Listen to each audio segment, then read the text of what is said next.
I have been thinking about, why am I still there? Why am I so hell-bent on being passionate? If I take today where I was in front of a learner, having a wonderful interaction with that student, they're the reasons why it's hard to leave, because you're committed.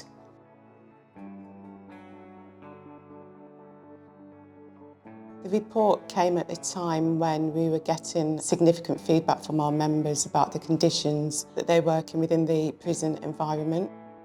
We've had ministers that come and go, but when they come on the days that they come in, everything's been made pretty for them, so they never really get a true picture anyway. Very little is known about the prison demographic. Nicola Rollock and her team were commissioned to find out more so that we could get stats of what really is happening. The main issues we've uncovered, one is the emotional toll, feeling responsible without authority. The teachers on the ground, we're the ones who have to do the heavy lifting. You're not just the tutor, but you're the tutor, you're the mental health nurse, you're the counsellor, you're the mum, you're the sister, you're the auntie. Sickness levels are high. Black teachers in prison, most of us are close to retirement, and I do not think we're going to be replaced. The second one is navigating racism from both prisoners and the institutions. As soon as they got into prison, there was a young black boys who were majority in prison. The teachers who were teaching them had no understanding of the culture.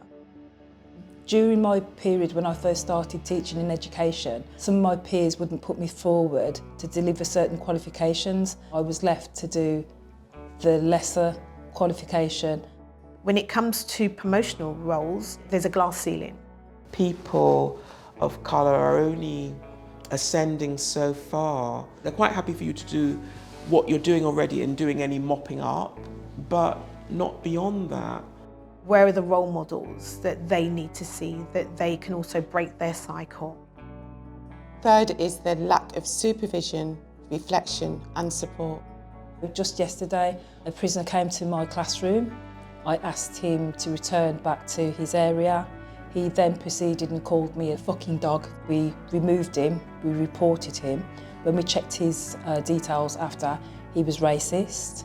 He was a danger to females. That shouldn't really happen, but that happens all the time. Managers, the whole idea is how do you divide and rule? They all sing from the same hymn sheet.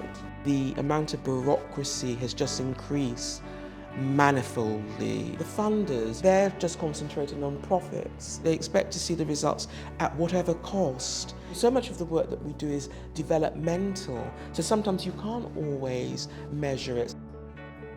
I've been delivering the customer services course, and I've had to find a spare classroom. If I can't find such a space, I have to speak to the men through the door jam. You know, I'm supposed to teach them through the jam of a door. You're having to deal with the cacophony of what's going on in the wing. The shouting, the yelling from the prison officers, the prisoners, and then on top of it, I'm still expected to produce the results in getting men through. There's two demands we're making.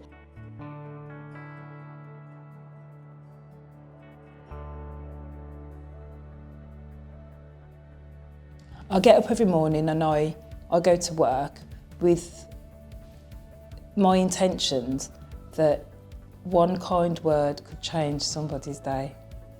So that's why I do it, and I do love my job.